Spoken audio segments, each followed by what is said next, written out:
will answer them shortly po. So, next question is, Doc, my x-rays show bone-on-bone arthritis. Do I still have options? Meron pa bang pwedeng gawin pag nakasabi na sa x-ray na may bone-on-bone na arthritis na? When you have bone-on-bone arthritis, ibig sabihin wala na po tayong cartilage. Parang gulong na po yan na wala ng goma. So when you're tired, doesn't have a rubber anymore. And sometimes deformed na po. That means it's really severe na osteoarthritis. So the answer is yes, definitely we have options for osteoarthritis. And we start with the non-surgical, hindi naman kailangan operahan lahat.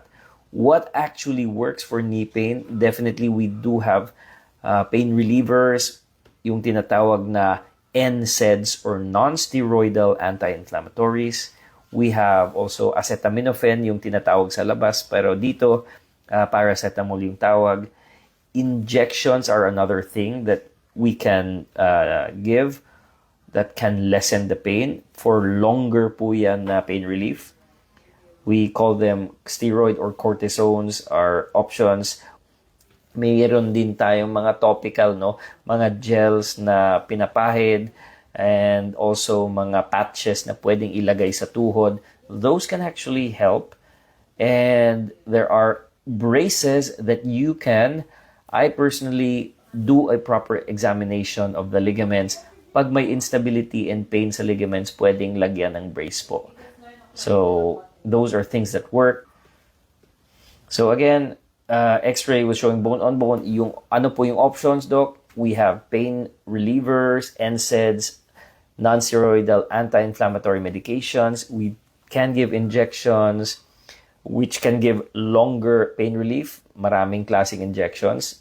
Isa na yung mga cortisone, hyaluronic acid, and yung medyo relatively new PRP or platelet-rich plasma injections can also relieve pain for mild to moderate. But the question for a lot of patients are asking me na, Doc, yung PRP po ba is makaka-regenerate po ba ng regenerate ng cartilage? The answer is no. Hindi po siya nakaka-regenerate ng cartilage.